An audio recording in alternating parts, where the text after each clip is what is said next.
이해부터 쌀의 생산이 많고 쌀맛 좋기로 소문난 충북 진천군.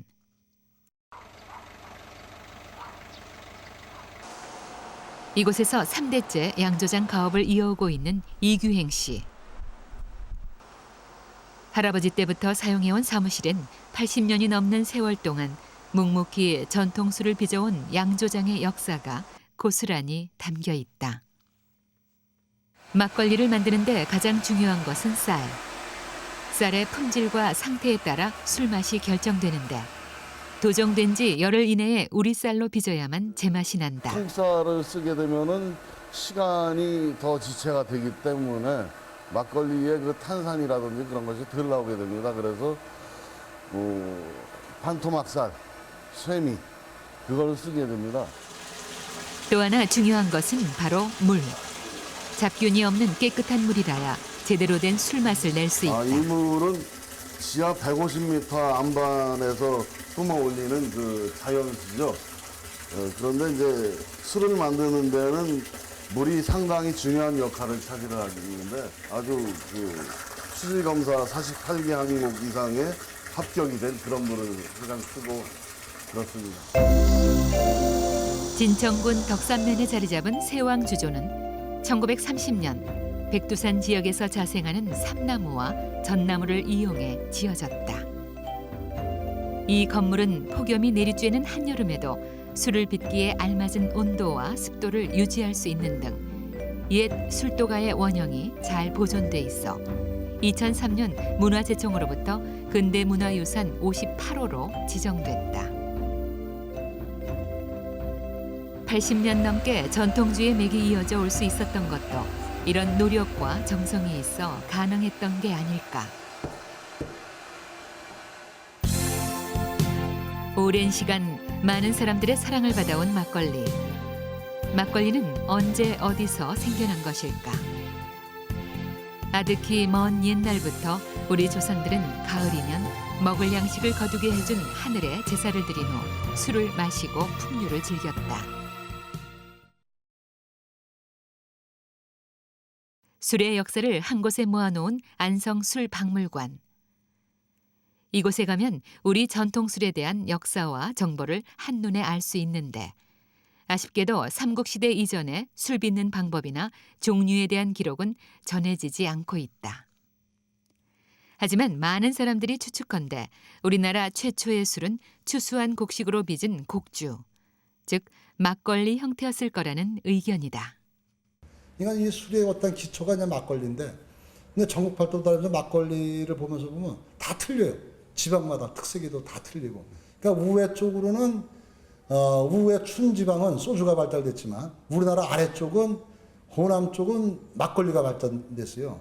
그러니까 이게 일정 시대 거치면서 이제 그 어떤 토속이 없어졌는데 토속이라는 건 뭐냐? 이 전통주나 술에 대한 어떤 기초는 내가 봤을 때 막걸리로 출발한 것 같은 그런 느낌을 받고 있어요.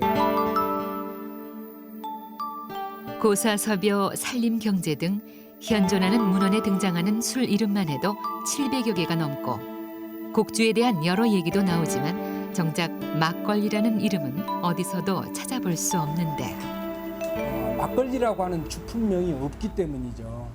그러니까 막걸리라고 하는 말은 전혀 없고요. 탁주는 있습니다. 함부로 마구 거르다는 뜻은 막걸리였을 뿐이지 그 후대에 생겨난 말이죠. 그러니까 막걸리라고 하는 이름은 없고요. 그 막걸리의 모태가 흐리고 뿌연 탁주라고 하는 점에서 탁주에서 찾아야 되겠죠. 실제로 고려 명종 때의 문인인 김극기의 시에는 드랍에 탁주가 가득 채워져 있네라고 했고 이규보의 시에는 나그네 창자를 백주로 푸네로 표현돼 있는데 이는 모두 막걸리를 지칭한 것으로 보인다. 빛깔이 탁하다고 해서 탁주, 맵쌀로 빚은 하얀 술이라고 해서 백주, 도수가 낮은 술이라 해서 박주, 농민들이 즐겨 마셨다 해서 농주라 불린 막걸리. 탁주 중에는 이화주, 추모주, 혼돈주 등으로 불린 고급 탁주도 있지만 술밑을 그대로 으깨서 거른 탁주. 막걸리가 가장 싸고 손쉽게 만들 수 있는 술로서 많은 서민들의 사랑을 받아왔다.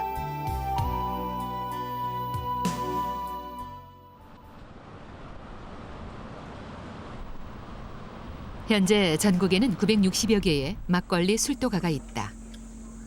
우리나라에서 가장 규모가 큰 성인 부산 금정산성.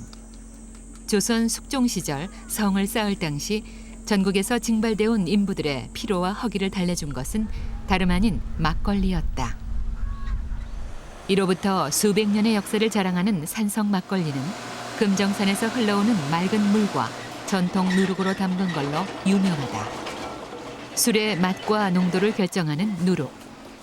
누룩은 곡주의 필수 발효제로서 술이 성공적으로 빚어지느냐 아니냐를 결정해주는 핵심적 역할을 한다. 부여시대부터 보리와 밀, 쌀 등을 재배하기 시작해서 이를 이용해 누룩을 만들었을 거라는 추측이 있을 뿐 누룩 역시 옛 기록은 전해지지 않는다. 누룩을 만드는데 가장 중요한 것은 누룩에 틈이 생기지 않고 단단해지도록 오랫동안 발로 꼭꼭 밟아주는 것. 누룩 만드는 시기는 6, 7월이 제일 좋은데 그 이유는 이 시기에 만들어야 벌레가 생기지 않기 때문이다. 발로 밟아 단단해진 누룩은 바람이 잘 통하는 시원하고 건조한 곳에 넣어 말리며 15일 이상 발효시킨다. 이렇게 꼭꼭 밟아 잘 띄워 말린 누룩은 돌덩이처럼 단단하며 메주처럼 누런 곰팡이가 피는 것이 특징이다. 한 10대도 있고 요래요. 우리 아들 다가 디디서 딱 놔놓으면 불당 하나 이어놨다. 씹으면 불로 더 엮고 일찍이 엮고 너무 더우면 또 의자 내기도 하고 그 도수로 내가 맞추니까 내로. 발효가 끝난 단단한 누룩은 잘게 부순 다음 꼬두밥, 물과 함께 술독에 넣고 잘 섞이도록 오랫동안 저어준다. 인공 재료를 사용하지 않고 쌀과 물, 누룩만으로 빚은 산성 막걸리는 술맛이 진하고 감칠맛이 난다. 그러니까 아무래도 이제 전통 방식으로 저희들이 옛날 맛을 고수를 하다 보니까 아무래도 지금 젊은이들은 조금 그 맛이 그렇게 익숙지가 못하는데 특히 이제 저희들 술 향 자체가 이렇게 맡다 보면은 거의 익어갈 때에 과일향 비슷한 냄새가 안 나요. 딸기 향이라고 이런 것을 많이 하는데. 전통주에서 꽃향기나 과실향기가 난다고 하는 것은 지금까지 아마 들어보지 못하셨을 것이라고 생각이 되지만 그동안에는 향료를 첨가를 시켜서 술에 향을 부여했지만 지금은 쌀 가공 방법을 다양화시키고 누룩을 개발시키면은 그 술에서 이런 과실향기, 사과향기, 포도향기 같은 과실향기가 난다고 하는 것이죠. 그것이 우리 막걸리였어요. 청주를 비롯해서. 전통 방식으로 막걸리를 만들고 나면 생기는 술찌개미. 가난했던 시절 술찌개미는 줄인 배를 채워주는 한 끼 식사가 되기도 했다. 술찌개미라는 겁니다. 술을 거르고 나면은 마지막 부산물로 나오는 이 술찌개미인데 이 주박입니다. 주박인데 우리가 저희들 어릴 적에 이걸 갖다 우리 어머니들이 여기에다 사가지고 가가지고 애들 먹였습니다. 실제로 먹었어요. 실제로 60년대까지만 해도 술찌개미를 먹고 취해 학교에 오는 아이들이 있는가 하면 동네 아낙네들이 서로 먼저 술찌개미를 얻겠다고 술도가에 줄을 서는 웃지 못할 풍경이 벌어지기도 했다. 아이고 이래 하기로 우리 농사 질 때 농사 짓고 일꾼들 대가 무슨 대고 할 적에 전부 이래 했어요. 이래 그러고 하지. 지금도 그래가 안 그럽니까? 요새는 물기만 해. 안 그러지만은 그때는 물기 없어가지고 이름 넣고 삿갈이 안 있습니까? 설탕이 어딨노? 삿갈이 그 좀 넣어가지고 이래 또 파먹고 이랬어. 마지막 찌꺼기까지 버릴 게 하나 없는 우리의 전통 막걸리. 서민들에게 막걸리는 단순히 마시고 취하는 유흥주가 아니라 배고픔과 아픔을 달래주는 위로주가 되었다.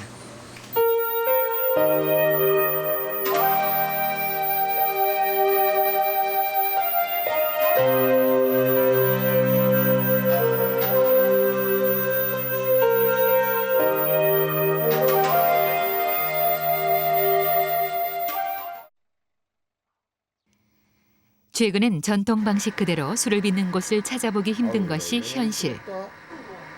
술을 발효시키는데도 전통 누룩을 쓰는 대신 백곡균이라는 조제 종곡을 사용하는데 고두밥에 백곡균을 섞어 36시간에서 40시간 정도 인위적으로 곰팡이를 번식시키면 입국이 만들어진다.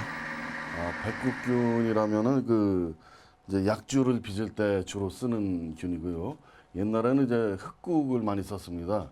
흑국에서 파생된 게 백국인데, 그 백국은 그 술이 우리 전통주를 만들 때는 그 전분질이 당으로 가고 당에서 알코올이 되는 것이 항아리 속에서 동시에 일어나거든요.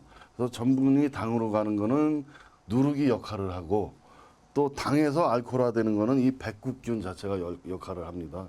그래서 아주 중요한 거죠, 이게.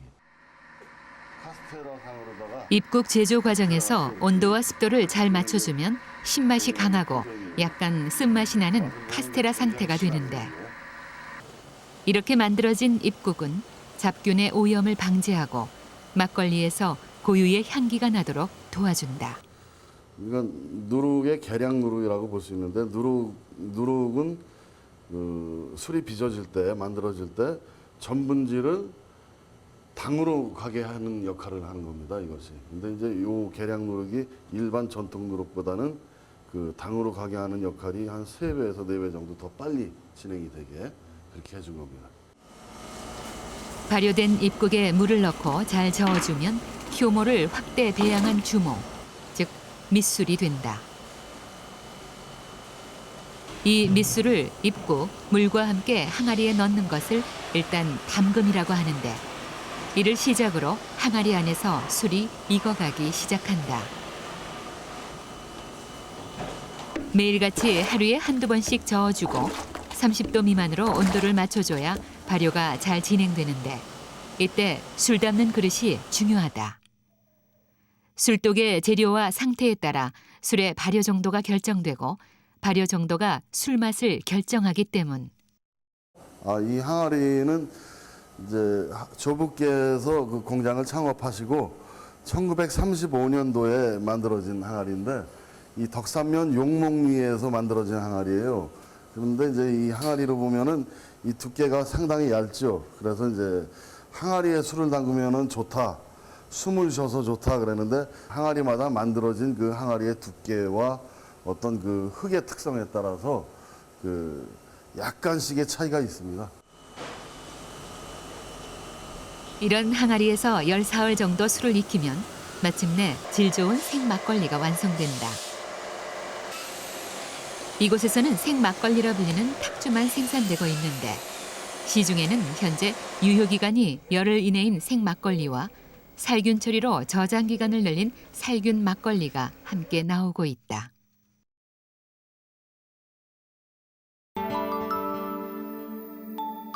술의 역사를 살펴보면 우리 선조들은 집집마다 술을 담글 수 있는 재료와 도구를 갖춰놓고 필요한 때 필요한 만큼 술을 담가 먹는 자급자족의 형태였다.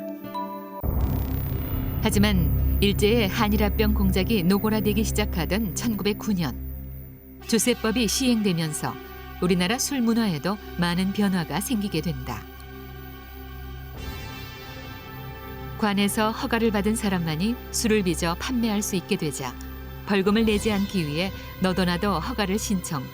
한때 전국의 양조업자 수가 12만 5천여 명에 이르기도 했는데, 이 조세법은 광복 이후 오공화국까지 그대로 이어져 지방마다 가문마다 전해져 내려오던 전통술의 상당수가 사라지게 됐다. 특히 일제시대와 6.25 전쟁 등을 거치며 식량 부족을 이유로 쌀로 술을 빚는 것을 금지, 밀가루를 첨가해서 막걸리를 빚도록 했고, 일부에서는 숙성이 덜 된 적금 막걸리를 유통시켰다. 이로 인해 막걸리는 뒤끝이 좋지 않은 술이라는 오명과 함께 우리 입맛에서 멀어지게 된 것이다. 그걸 이제 그 밥을 해먹기도 모질한데 술한다 해가지고서 술조사들이 누룩 들키고 술 들키고 하면 벌금도 나오고, 옛날에 농촌에서 제일 무서워하는 사람이 술조사 낭구조사예요. 상감. 쇠퇴하게 되는 것은 그 후에 우리 국민들이 말입니다, 맑은 술을 좋아하는 그런 원인도 있었고, 즉 외래주라든지 그 맥주라든지 이런 것을 선호해왔고, 우리가 주곡인 약물을 사용하지 않고 수입 밀가루 단지 옥분을 사용함으로써 막걸리가 좀 줄어드는 것입니다. 그러다 보니 1974년 168만 킬로리터가 넘던 막걸리 소비량이 점점 줄게 되어 2002년 상반기에는 최저를 기록했다. 다행히 한일 월드컵을 계기로 차츰 회복세로 돌아서는 모습인데 최근에는 지자체까지 나서 막걸리의 부흥에 적극적인 노력을 하고 있는 곳도 있다. 전주시에서는 매년 막걸리 축제를 여는가 하면 문화예술인들의 거리라 불리는 삼천동 골목에 막걸리 타운을 조성하기도 했다. 이곳에서는 막걸리의 텁텁한 맛을 없애기 위해 술을 한번 가라앉힌 다음 맑은 부분만 떠서 마시는데 한 상 가득 푸짐한 안주와 함께 먹는 그 맛이 일품이라고 한다.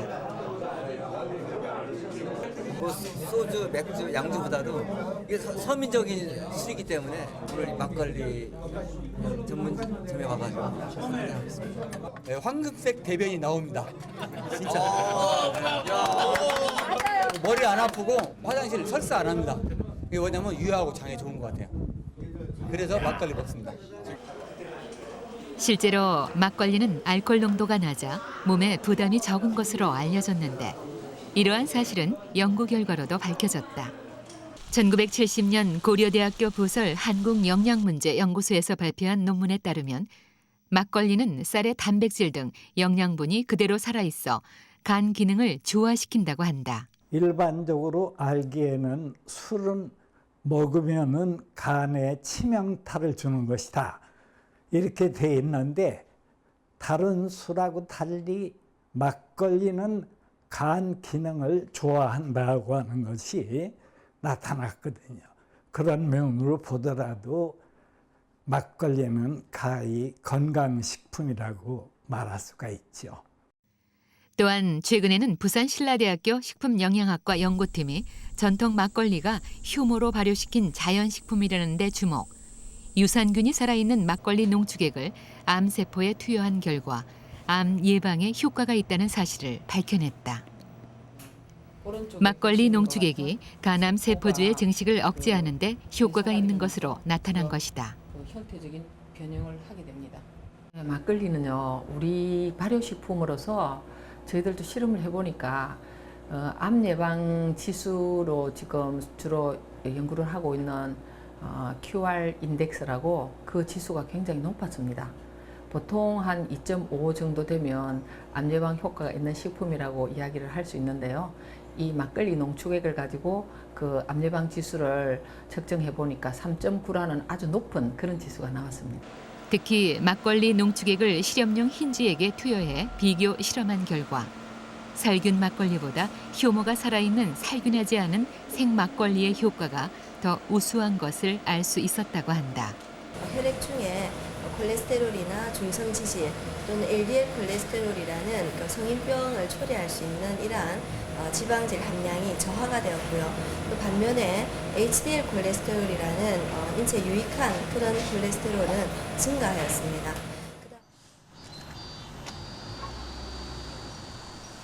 막걸리의 효능이 알려지면서 이런 장점을 살린 다양한 기능성 막걸리도 개발되고 있다.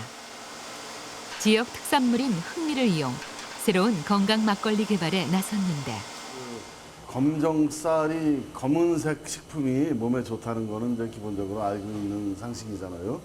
그래서 그 우리 지역에 나는 그 검정쌀 특수미 그 친환경 단지가 있습니다.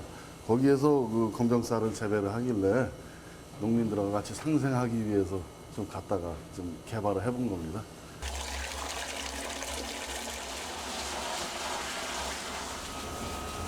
오랜 실험과 연구 끝에 막걸리 특유의 누룩 냄새를 줄이고 흑미에 함유된 안토시아닌 색소의 맛과 향을 그대로 살려낸 검정쌀 막걸리.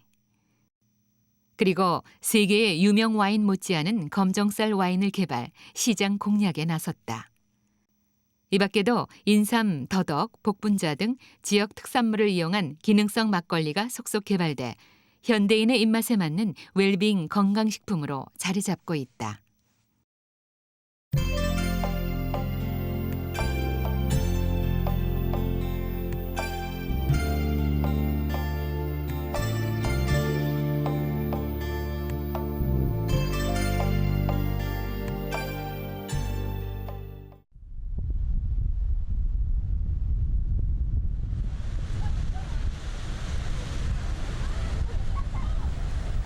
그 지역의 지리적 환경과 문화와도 밀접한 관계를 맺고 있는 술.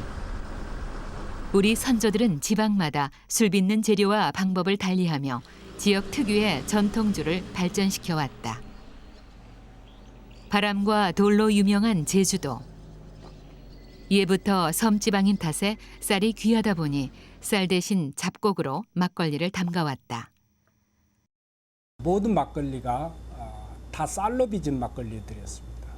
쌀로 빚었다고 하는 얘기는 맵쌀, 찹쌀, 좁쌀, 수수쌀, 기장쌀 이런 곡류로 해서 빚게 되는데 전통 막걸리를 만드는 방법은 쌀을 가공하는 방법이 8가지가 있습니다. 제일 맛없는 술이 고두밥으로 만드는 술이고요. 제일 향기가 좋은 술이 떡으로 만드는 술입니다. 그 다음이 죽으로 만드는 술이고요. 제주도 서귀포시에 위치한 성읍 민속마을의 한 농가.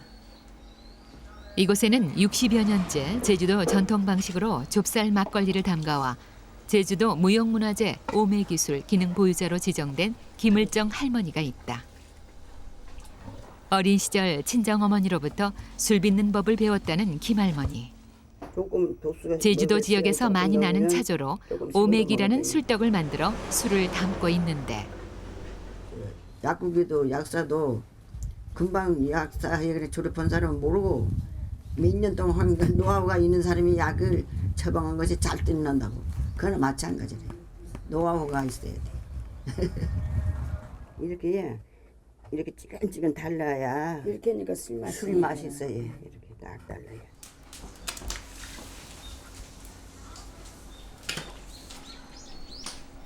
적당한 크기로 빚어낸 오메기 떡은 가마솥에 군불을 떼가며 삶아내는데 떡이 익을 때까지 잘 저어주다가 떡이 익어 물 위로 떠오르면 차례로 건져낸다. 건져낸 떡은 굽기 전에 손이나 주걱으로 문질러 재빨리 으깨야 하는데 때로는 이 오메기 떡을 손님 접대로 내놓기도 했다. 으깬 떡은 물과 섞은 후 적당한 양의 누룩과 함께 잘 버무려준다. 이를 항아리에 옮겨 담은 후 적당량의 물을 부어주어 농도를 맞춘다.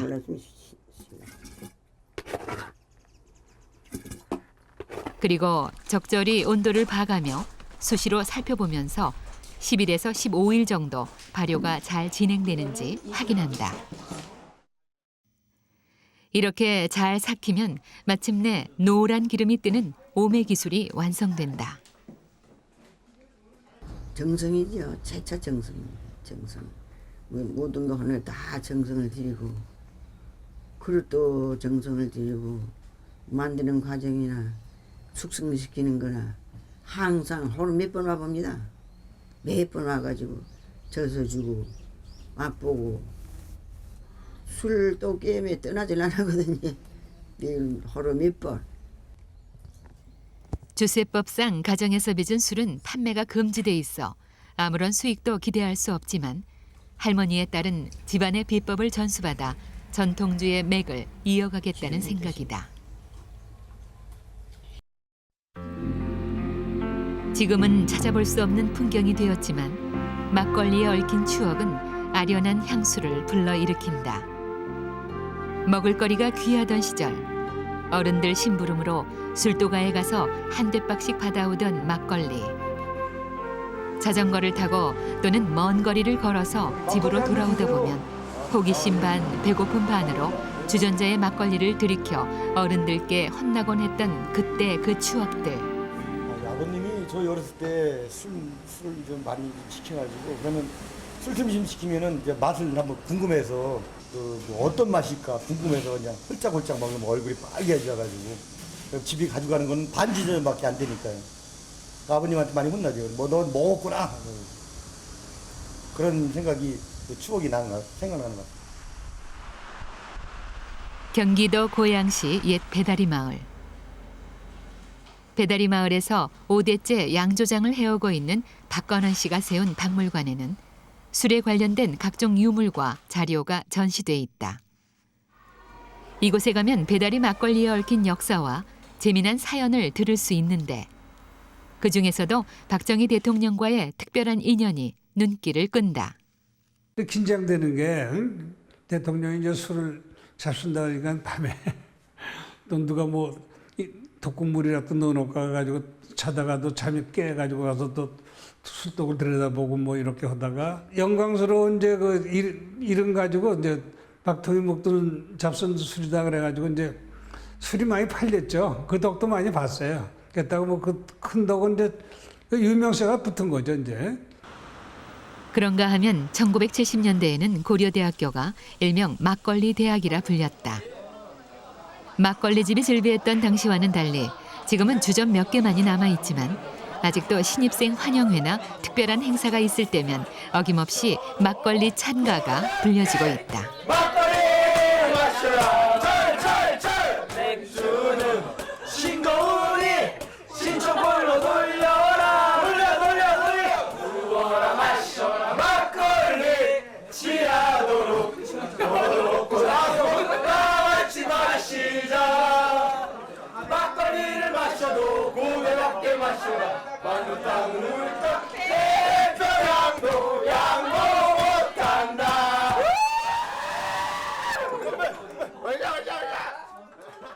예, 한 달에 한 두세 번 정도 마셔요. 주로 어느 때 마셔요? 아무래도 좀 군대 갔다 온 친구 만날 때라든지 아니면 또 학교에서 신입생 환영이나 이런 애들 만날 때, 후배 만날 때 이럴 때 한 달에 한 두세 번 정도 마셔요.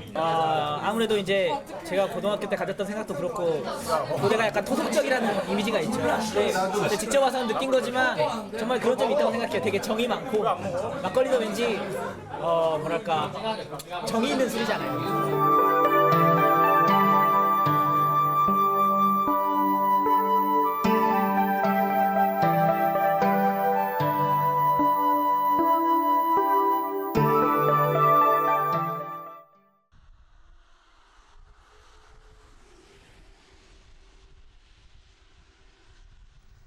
물 맑고 산세 좋기로 유명한 포천시 이동면 백운계곡.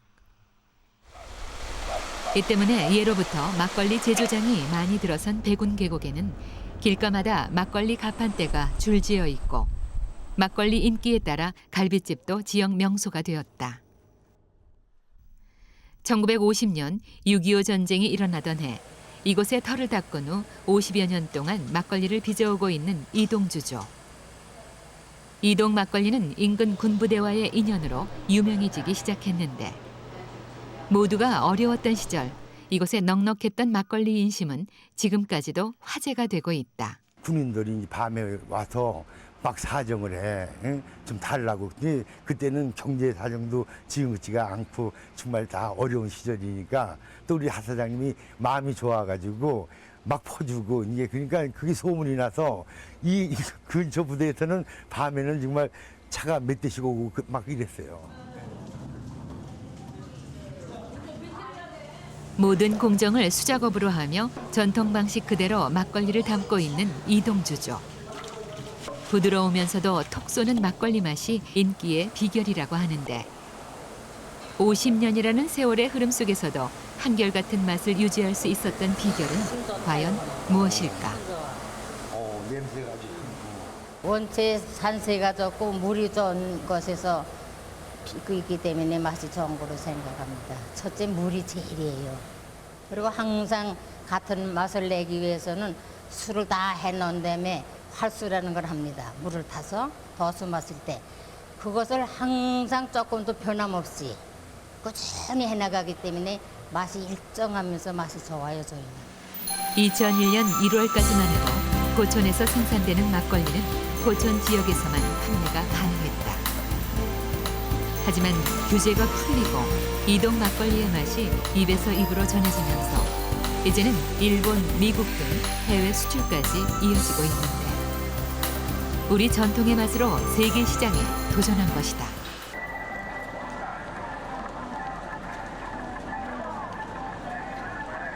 막걸리의 열풍이 가장 먼저 불기 시작한 곳은 바로 이웃나라 일본.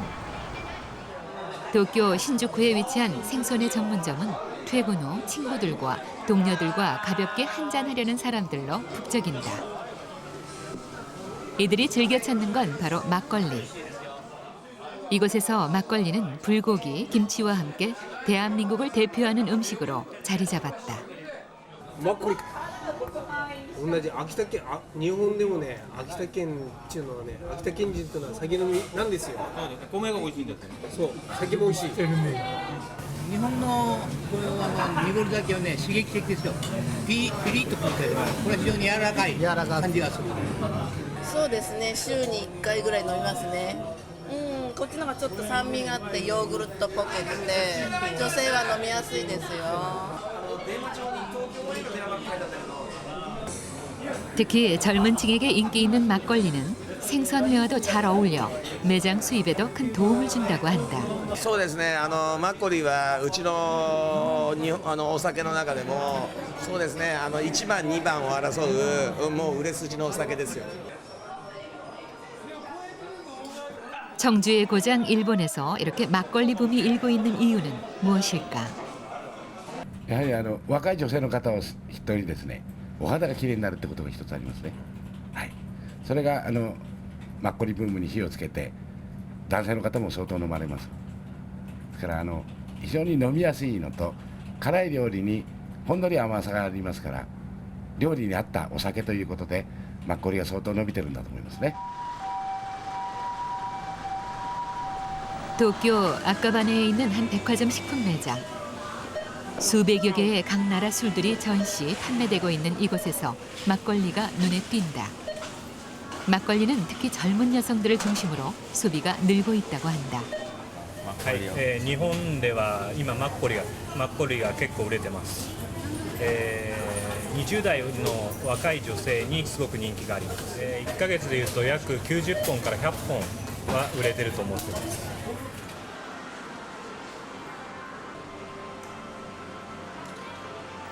뿐만 아니라 일반 주택이 몰려있는 주택가 인근의 주류 판매점에서도 막걸리는 손님들이 찾기 쉬운 냉장고 맨 위쪽을 차지하고 있다. 飲み屋さんとかあと焼肉屋さんで一回飲まれて探されて買いに来る人が多いです。決まった年代若い人から年配の年寄りの方まで結構多くの方に飲まれてますからね。 매년 막걸리를 찾는 일본 사람들이 늘어나면서 지난해에만 200만 달러의 매출을 올린 이동주조의 동경지사. 올해는 그 2배인 400만 달러를 목표로 하고 있다. 매년 첫 스타트로부터 해서 한 120~30%에서 130% 정도로 증가세를 보이고 있습니다. 지금 계속. 그래서 곡선으로 하면 한 45도 각도로 계속 올라가고 있는 상태죠. 그러니까 이게 왔다 갔다 하면은 불안할 텐데 꾸준하게 증가세를 보이니까 좀 안정된 그 판매율이랄까요? 그런 걸 좀 보이고 있습니다. 현재 일본에 수출되고 있는 막걸리는 국내의 7개 업체 제품, 일본으로 수출되는 농산물 중 막걸리가 차지하는 비중 역시 해마다 늘고 있다. 일본 시장에서 한국 농식품은 작년도 그 한국 농산물 총 수출액이 23억 불인데 그 중에 6억 5,100만 불을 차지하고 있습니다. 약 30%의 비율인데요. 이것은 양국 간의 교류 활성화에 따라서 한국 식문화에 대한 소비가 굉장히 늘고 있다고 보면 됩니다.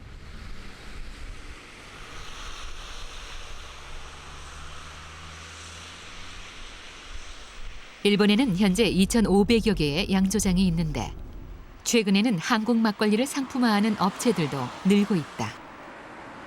후쿠시마현 시가라와시 근교의 아리가 양조장. 에도 시대부터 300여 년 동안 10대째 가업을 이어오고 있는 이곳 역시 10년 전부터 막걸리 생산을 하고 있는데 일본에도 도부루쿠라에서 탁주가 없는 것은 아니지만 알코올 도수 6도 안팎의 우리의 막걸리와는 달리 17도에 이르러 약주에 가깝다. 현재 일본은 주류법상 막걸리에 밀가루를 첨가하지 못하게 하고 있어 맵쌀과 찹쌀만으로 막걸리를 빚고 있는데 小麦粉を入れますと香りが非常に良くなりまして香ばしい匂いがしますので、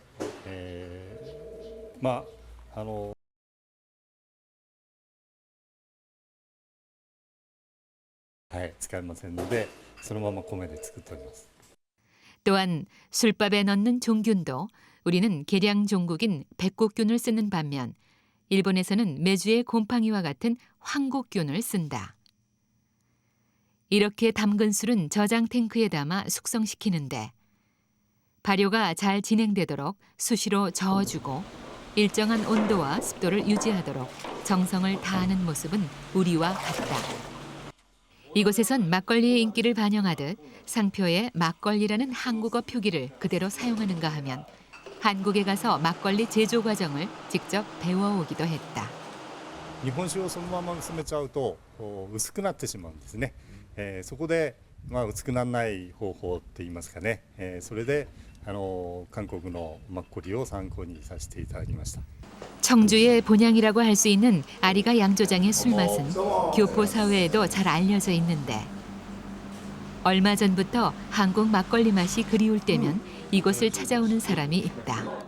昔韓国から日本に来た一世の人たちが作ってましたね。それをマッコリっていう表現で飲んでました。で僕たちも小さい時に飲んだこと、今の方が洗練されてますね。美味しいですね。昔のは田舎の味ですね。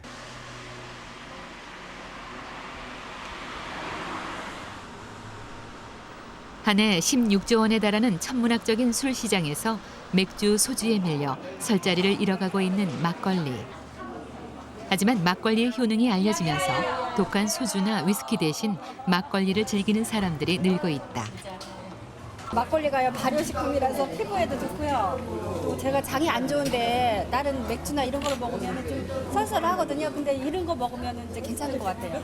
저는 소주하고 맥주를 먹으면 머리가 아파요. 근데 막걸리 먹으면 다음날 제가 은행원이거든요. 다음날 앉아 있어도 조금 끝이 저는 좀 난 것 같아요. 그래서 막걸리를 좀 먹으러 가요. 막걸리가 인기를 끌면서 최근에는 젊은 세대를 겨냥한 퓨전 막걸리점 창업도 확산되고 있는데 지금은 이제 체인점 쪽에서도 개발을 많이 해가지고 그 도수가 낮고 알코올 도수가 6도밖에 안 되는 그 소프트한 그런 막걸리들을 시판해가지고 지금은 오히려 남성들보다 여성들이 더 가볍게 즐길 수 있는 그런 음료 같은 막걸리로 변하고 있습니다.